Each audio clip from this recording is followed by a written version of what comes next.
Mówiło się, że Volkswagen ID.7 stanie się następcą Passata. Czy tak się stanie? Na chwilę obecną oba modele są w ofercie, choć Passat ostał się tylko w odmianie Variant. W przypadku ID.7 do wyboru mamy zarówno praktyczną wersję Variant, jak i nieco bardziej elegancką hatchback. Miałem okazję sprawdzić tą drugą odmianę podczas kilkugodzinnego testu.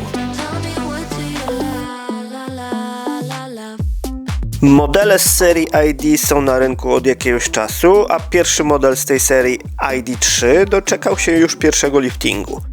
Nowy ID.7 z jednej strony mocno nawiązuje do reszty przedstawicieli tej rodziny, ale z drugiej zamiast kolejnego crossovera mamy nadwozie zbliżone do tradycyjnych, takich jak Skoda Superb czy wspomniany Passat. Zbliżone, bowiem proporcje są nieco inne. Jak przystało na auto elektryczne, które powstało od podstaw, mamy dość krótkie zwisy, krótką maskę i długą kabinę pasażerską z bagażnikiem.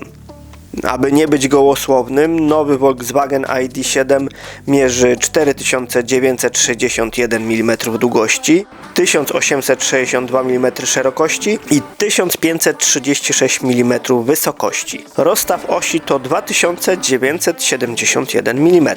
Pomimo akumulatora zintegrowanego z podłogą i najniższego nadwozia w całej rodzinie ID, nowy model zapewnia sporo miejsca nad głowami pasażerów. O przestrzeni w środku opowiem za chwilę, a tymczasem zerknijmy do bagażnika.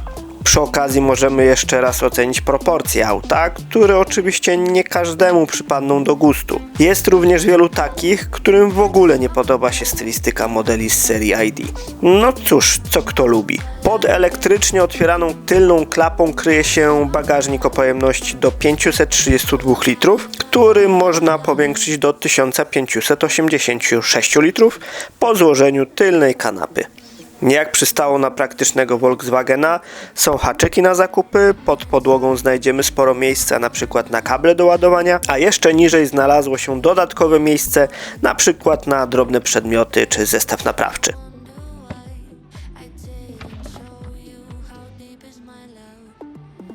Na pewno warto docenić dźwignię do składania oparć kanapy z poziomu bagażnika, a podłoga po złożeniu oparć jest to oczywiście niemal całkowicie płaska.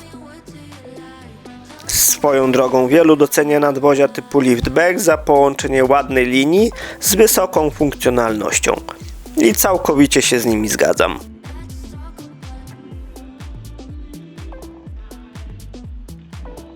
Bagażnik za nami, teraz czas przejść do wnętrza, zaczynając od miejsc z tyłu.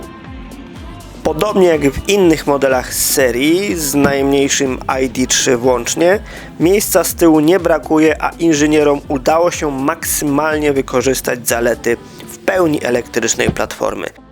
Przestrzeń na nogi jest imponująca, dodatkowo pod fotelem zmieścimy nawet zimowe buty. Na panelu centralnym znajdziemy dwa nawiewy, przyciski do regulacji poziomu podgrzewania skrajnych miejsc kanapy, dwa porty USB-C niżej, a w oparciach foteli jest kilka kieszeni, np. na smartfona czy inne drobiazgi. Mocowania ISOFIX schowano pod małymi klapkami, których wreszcie nie zgubimy po pierwszym użyciu. Podłokietnik jest szeroki, miękki, ma uchwyty na kubki, a w oparciu znalazło się przejście na długie przedmioty z bagażnika. Świetnie prezentuje się także okno dachowe, które nie ma rolety tradycyjnej, tylko możliwość zredukowania przepuszczalności światła. Ciekawy patent. Jest jeszcze kilka praktycznych dodatków, a jakość materiałów nawet z tyłu nie budzi żadnych zastrzeżeń. Volkswagen naprawdę się postarał i nie zostawił zbyt wiele miejsca do narzekania. Przejdźmy teraz do przodu i sprawdźmy, co nowego m.in. w systemie.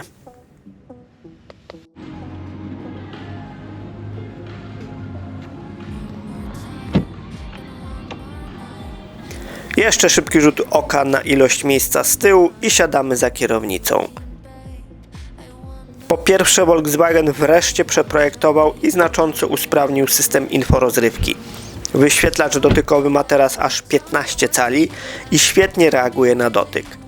Jest responsywny i dość szybki. Przy okazji uproszczono strukturę menu, choć ilość opcji i możliwości może niektórych przytłoczyć. Umieszczone pod wyświetlaczem dotykowe slajdery do regulacji temperatury i głośności są teraz podświetlane. Wreszcie! Niżej umieszczono nawiewy, są także schowki i uchwyty na kubki pod estetycznymi roletkami.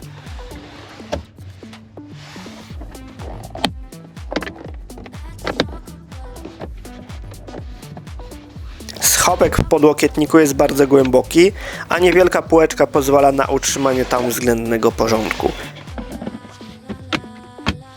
Przed pasażerem jest głęboki i wyłożony miękkim materiałem schowek. Wróćmy jeszcze na chwilę do nawiewów, które są sterowane dotykowo. Już w kilku autach to widziałem i nie byłem z tego rozwiązania szczególnie zadowolony. W zasadzie to po co komplikować tak banalny element? Jedyny plus jest taki, że możemy sterować nawiewem po stronie pasażera. Jak widzicie więcej zalet, dajcie znać w komentarzu.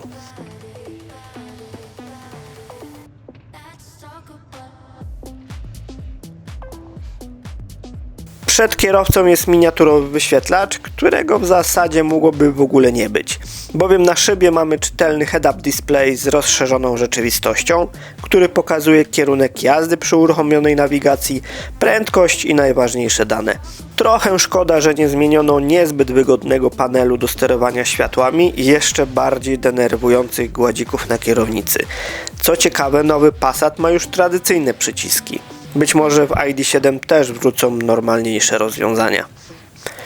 No i oczywiście jakość materiałów to raczej formalność, nie ma się do czego przyczepić.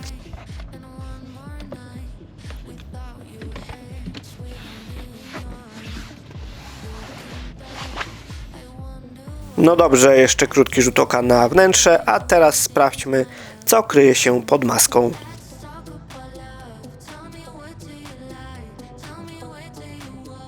W zasadzie pod maską i całą podłogą, bowiem ID.7 napędzany jest oczywiście silnikiem elektrycznym, który współpracuje z baterią o pojemności 77 kWh.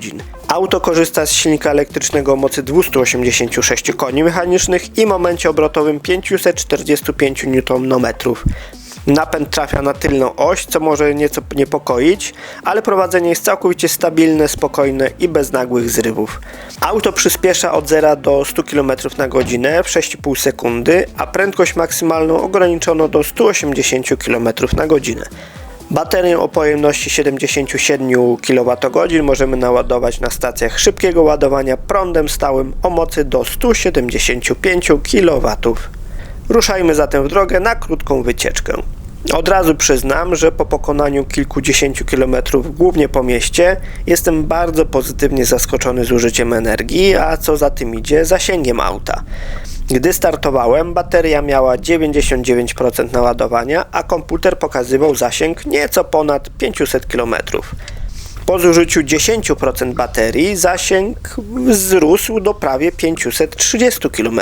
To dość optymistyczne, a warunki do jazdy nie były specjalnie optymalne dla auta elektrycznego. Jazdy odbywały się w kiepskiej aurze i przy temperaturze około 10 stopni, więc w idealnych warunkach zużycie i zasięg mogą być jeszcze lepsze.